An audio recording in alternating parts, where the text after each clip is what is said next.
This is Colin Dixon with nScreen Media, and I'm at NAB 2016, and I'm actually on the Akamai booth talking with Jeroen Elfferich, who is CEO of Machina.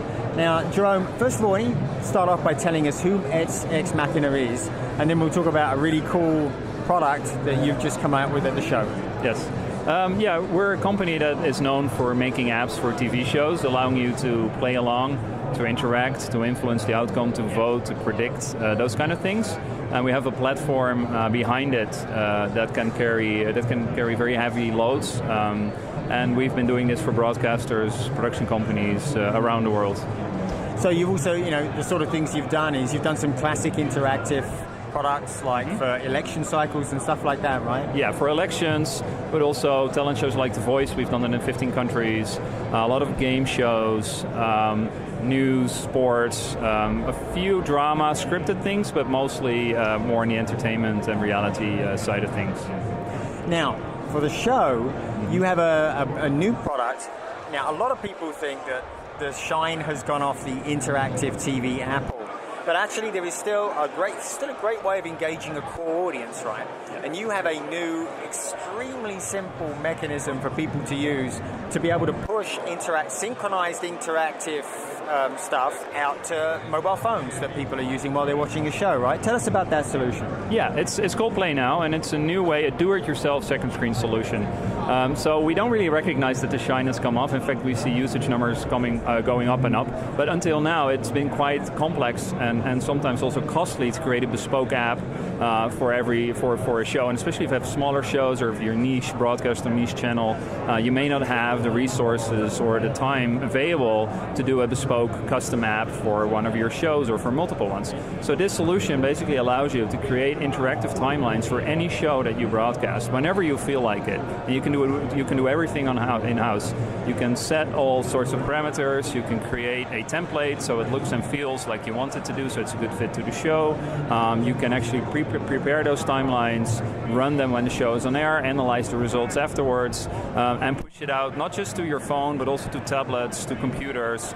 Even connected TVs can be involved. So you have one source and push out interactivity to all those different screens. So this works both with live events and with recorded events, and all they need to do is enter a URL, right? You don't even need to download an app, it's just URL push. We support both. The URL is indeed very simple. You communicate a URL, people go to the URL, and they're right in the middle of the action, right in sync. So even if you start watching a show halfway through, as soon as you go to the URL, or the optional way to download an app and go there, you are in sync and you're playing along, you're interacting, you're giving your opinion. So it's very straightforward and easy to use.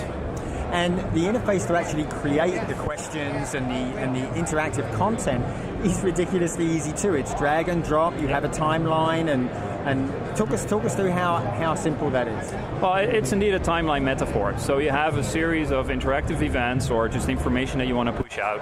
You can create them on the fly. You can prepare them, but even when you have something unpredictable, it can be part of the timeline. You can change the order. You can skip items.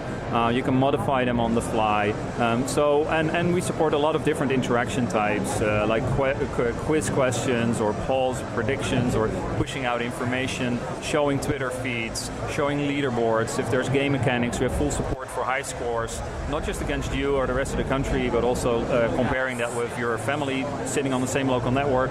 Without requiring you to log in with Facebook or Twitter, you have all these features available, and you can manage it all from the same interface. And now, for a producer, is this a very difficult solution to get? Is it really, really expensive? How does it work? How does that side work? Well, because it's once you're up and running, you can use this for any show and as many shows as you like.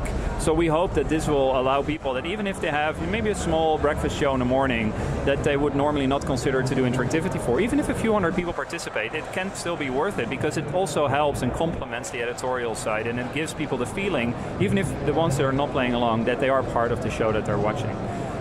So pricing for starts at about $5,000 US per month. That's the starting price, and that gives you all that access to all those tools that I've just been talking about.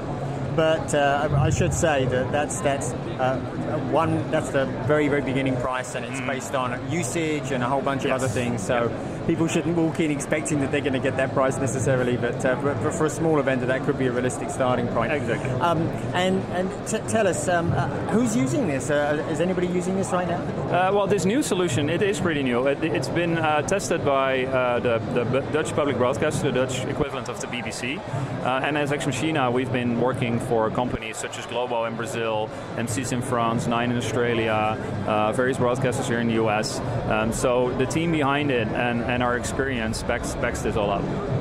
So I'm having watched you create the questions and play with it. I mean, it was ridiculously easy. Thank you. I think if anybody out there has some content that they think would benefit from this interactivity, they should definitely check in with you, Jeroen. Now is the time. Yeah, now is the time. So anyway, have a great show, and thanks very much. Thank you very much, Colin.